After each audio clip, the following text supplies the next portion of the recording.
Hey guys, welcome back to our channel. Today's recipe is spicy guacamole.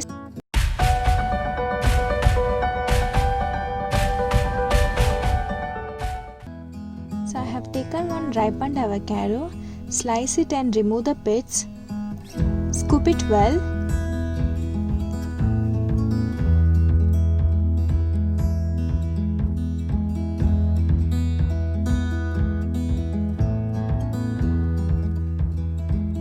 Cut them to pieces. Mash them well.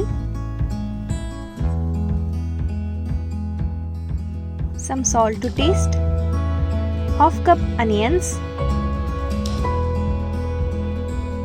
Half cup of tomatoes.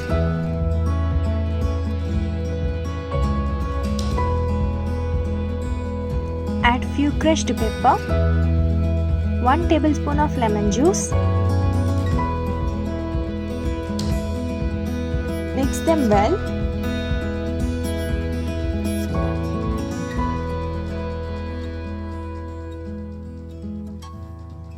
Guacamole is ready. Serve it with nacho chips and enjoy.